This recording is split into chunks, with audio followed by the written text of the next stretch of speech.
جاني زوله من بعيد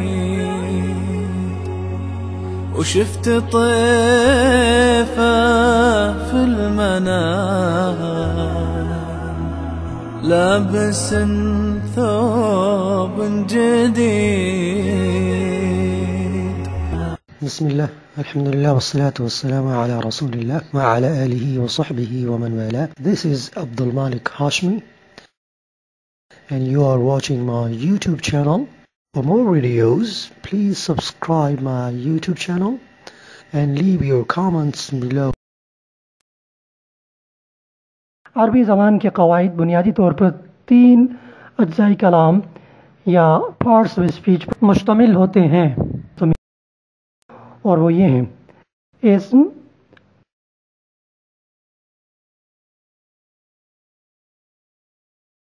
فعل،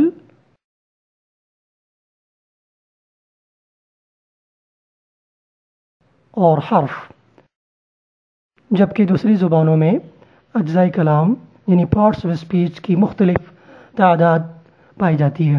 جیسے انگریزی میں 8 اجزائی کلام ہیں، جبکہ عربی میں 3 اجزائی کلام ہیں. بعض بچے بہت کنفیوز ہوتے ہیں کہ پارٹس آف اسپیچ سے آخر کیا مراد ہے.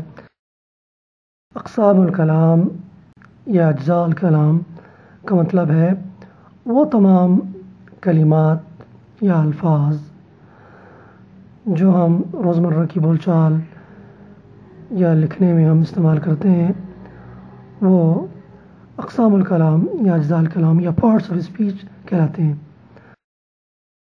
ان 3 اجزاء کلام کی مزید ذیلی اقسام ہیں.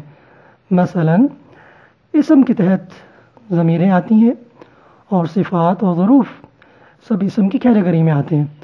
اسی طرح حروف عطف اور حرف جار وغیرہ حرف کی کیٹیگری میں آتے ہیں، اور فعل ماضی، مضارع اور امر وغیرہ فعل کی کیٹیگری میں آتے ہیں.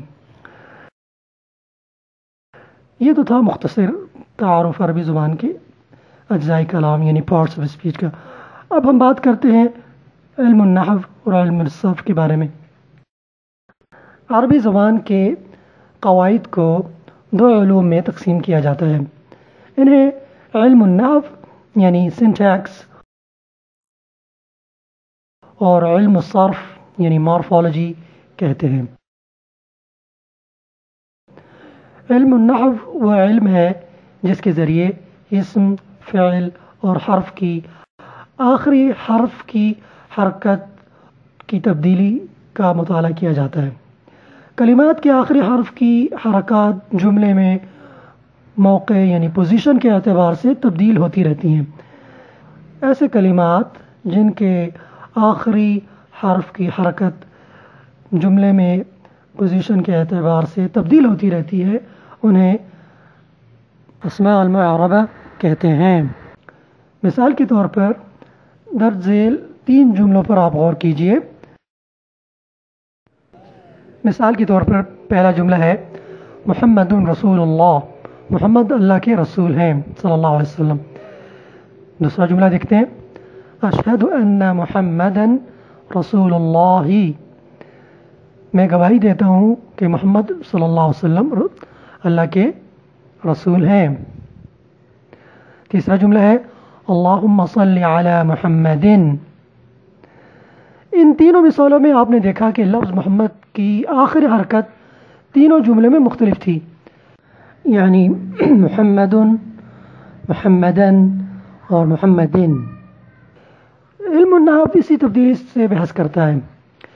اس علم کے ذریعے اسم، فعل اور حرف کی جملے میں پوزیشن کا تعین ہوتا ہے. ہمیں پتہ چلتا ہے کہ کون سا لفظ جملے میں فاعل ہے یا مبتدا ہے یا مفعول بھی ہے. جن کلمات کے آخری حرف کی حرکت جملے میں پوزیشن کی تبدیلی کے ساتھ تبدیل نہیں ہوتی ایسے کلمات کو مبنیہ یا مبنی کہتے ہیں. مثال کے طور پر درج ذیل جملوں پر غور کیجیے. هذا الطالب يذاكر دروسه، یہ طالب علم اپنے سبق کو یاد کرتا ہے. جملے میں هذا مستقل ایک حیثیت رکھتا ہے، اس کے آخری حرف پر سکون ہے الف کے اوپر یعنی جزم ہے.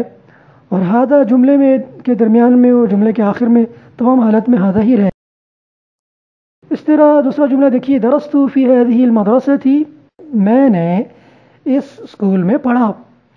یہاں اس میں اشارہ مبنی ہے جو جملے کے شروع میں جملے کے آخر میں درمیان میں کہیں بھی جب آئے گا تو وہ هذه کے هذه ہا یا هذه ہو نہیں ہو سکے گا بلکہ هذه ہی رہے گا. تیسرا جملہ رأيت هؤلاء الإخوة في المسجد میں نے ان بھائیوں کو مسجد میں دیکھا. یہاں هؤلاء جمع ہے هؤلاء جملے کے شروع میں جملے کے درمیان میں جملے کے آخر میں تمام پوزیشن پہ هؤلاء ہی رہے گا. اس کو هؤلاء یا هؤلاء نہیں کر سکتے اس لیے یہ کہ اس میں اشارہ مبنی ہے. اب ہم کچھ بات کرتے ہیں علم الصرف کے بارے میں. علم الصرف لفظ کی ساخت اور اس کی بناوٹ سے بحث کرتا ہے. دوسرے الفاظ میں صیغوں کی پہچان کے علم کو علم الصرف کہتے ہیں. مختلف صیغوں یعنی فارمز کے اعتبار سے لفظ اپنی شکل اور معنی کو تبدیل کرتا جاتا ہے. یعنی دو تبدیلیاں واقع ہوتی ہیں ایک لفظ کی شکل میں اور ایک لفظ کے معنی میں. ہم کچھ مثالیں دیکھتے ہیں. مثال کے طور پہ علم یہاں علم 3 حرفی فعل ہے. اس میں یہ فعل ماضی ہے فعل ماضی معلوم یعنی ایکٹیو وائس ہے جس کے معنی ہے اس نے جانا. اب دوسری مثال دیکھتے ہیں علم یہاں ہم نے عین کا زبر فتحہ ختم کر کے اس کی ضمہ لگا دیا علم کر دیا. علم یہ فعل ماضی مجہول ہے یعنی پیسو وائس ہے جس کے معنی ہے وہ جانا گیا یا اسے علم دیا گیا وہ علم دیا گیا he was given knowledge.